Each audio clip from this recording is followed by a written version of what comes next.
सरदार वल्लभ भाई पटेल। आज पूरे देश में सोमनाथ स्वाभिमान पर्व मनाया जा रहा है। आज राजस्थान में राज्य सरकार के निर्देशानुसार प्रमुख मंदिरों में लाइव प्रसारण और रुद्राभिषेक और महाआरती का आयोजन किया जा रहा है, जिसमें मैंने भी भाग लिया और सभी लोगों ने उत्साह से।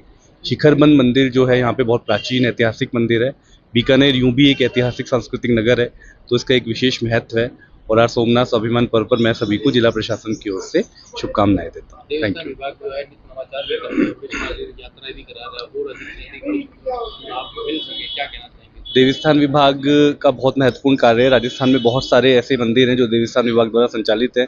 बीकानेर जिले में भी लगभग 80 के करीब मंदिर हैं जो विभिन्न स्थानों पर प्राचीन मंदिर हैं। उनकी देखरेख, उनका सार संभाल और उनमें समय समय पर आयोजन करना, वरिष्ठ नागरिक तीर्थ यात्रा योजना, इस प्रकार से बहुत सारे राज्य सरकार के इनिशिएटिव हैं जो देवस्थान विभाग द्वारा संचालित किए जा रहे हैं और आगे भी इसी प्रकार मुख्यमंत्री महोदय के निर्देशानुसार किए जाते रहेंगे।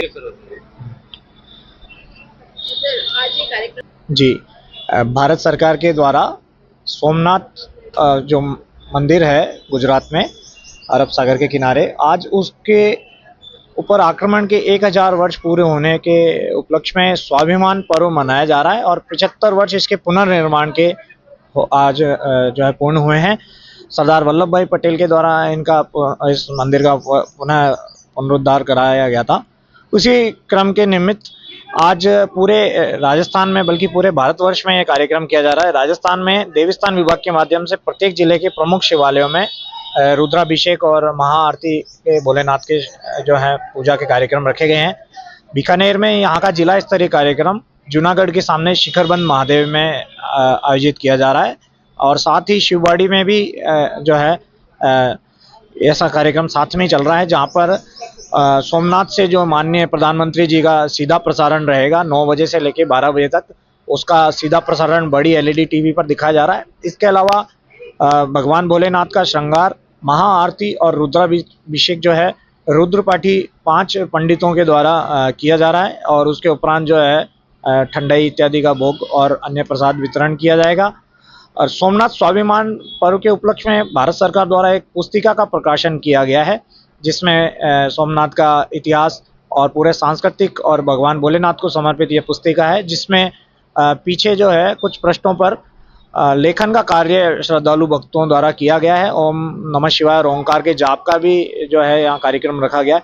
इस प्रकार विभिन्न सांस्कृतिक और धार्मिक आयोजनों को समेटे हुए ये कार्यक्रम आयोजित किया जा रहा है। यहाँ आप देखेंगे हमारे सजीव झांकी भी भोलेनाथ की सजाई गई है और फूलों के द्वारा रंगोली इत्यादि बना करके इसमें जिला प्रशासन, नगर निगम और अन्य विभिन्न विभागों के समन्वय और सहयोग से पूरा ये भव्य रूप में कार्यक्रम आयोजित किया जा रहा है। साधु संतों की, शहर के प्रमुख जो हमारे संत हैं उनकी गरिमामय उपस्थिति में और शहर के प्रबुद्ध जनों की उपस्थिति में यह कार्यक्रम आयोजित किया जा रहा है। देवस्थान विभाग द्वारा वरिष्ठ जनों के लिए और क्या-क्या योजना और क्या लाभ दिए जाएंगे? जी, इस सोमनाथ स्वाभिमान पर्व के ही संलग्न एक कार्यक्रम है। 5 तारीख को पूरे राजस्थान के लगभग 1000 यात्रियों को लेकर के एक विशेष ट्रेन जो है सोमनाथ और द्वारिका और नागेश्वर भगवान के दर्शन के लिए जो है प्रस्थान की जाएगी। इसके अलावा देवस्थान विभाग की नियमित रूप से जो प्रमुख तीर्थ यात्रा योजना है, वरिष्ठ नागरिक तीर्थ यात्रा योजना, जिसमें 60 वर्ष से अधिक आयु के जो वरिष्ठ नागरिक जन हैं उन्हें विभिन्न 15 लगभग देश भर के तीर्थ स्थल हैं, उनकी निःशुल्क यात्राएं ट्रेन के द्वारा और हवाई जहाज के द्वारा की जाती है। हवाई जहाज के द्वारा नेपाल स्थित पशुपतिनाथ महादेव के जो है यात्रा करवाई जाती है प्रतिवर्ष। लगभग पिछले 2 वर्षों से और इस वर्ष भी 56,000 यात्रियों का लगभग पूरे राजस्थान का ये लक्ष्य रखा गया है। और इसके अलावा देवस्थान विभाग की 2 प्रमुख अन्य योजनाएं भी हैं। कैलाश मानसरोवर तीर्थ यात्रा योजना में सब्सिडी सहायता का एक प्रावधान है, जिसमें यात्रा भारत सरकार के विदेश मंत्रालय के माध्यम से यदि कोई करके और उसके दस्तावेजात इस कार्यालय में प्रस्तुत करते हैं तो राजस्थान सरकार के द्वारा उनको 1 लाख रुपए की प्रति व्यक्ति एक सहायता राशि, अनुग्रह राशि प्रदान की जाती है। इसके अलावा एक सिंधु दर्शन यात्रा का भी एक कार्यक्रम देवस्थान विभाग द्वारा संचालित किया जाता है, जिसमें जम्मू कश्मीर स्थित सिंधु नदी और उसके संलग्न जो तीर्थ क्षेत्र हैं उनका भ्रमण और जो है तीर्थ यात्रा करके आने पर लगभग 15,000 रुपये की सहायता राशि देवस्थान विभाग द्वारा प्रति व्यक्ति, प्रति तीर्थ यात्री को उपलब्ध कराई जाती है। ये देवस्थान की प्रमुख योजनाएं हैं। इस बात की है कि भगवान शिव जो है जरत सकल जय बंद विखम गरल जय पान किए कौन भजसी मति मंद को कृपाल शंकर सरिष। यानी भगवान शिव की साधना, कोई ये कह दे कि मैं शिव हूँ, कोई कह दे मैं शाक्य हूँ, कोई कह दे खाली शय हूँ। भगवान शिव ऐसे कल्याणकारी देवता हमारे शास्त्रों में माने गए हैं। और शिव पुराण इसका वर्णन आता है कि भगवान आशुतोष का अर्थ यही होता है, जिनको एक मन से प्रार्थना कर वो जल्दी प्रसन्न हो जाए, उसको आशुतोष कहते हैं। मोदी जी का ये जो अभियान है, और हम बहुत यात्राएं सोमनाथ में किए हैं। सोमनाथ का जो अर्थ मूल होता है, हमने वैदिक प्रणाली से बताए तो चंद्रमा को जो राजा दक्ष ने अपनी 27 कन्याएं ब्याई, उन्हीं का नाम तो नक्षत्र है।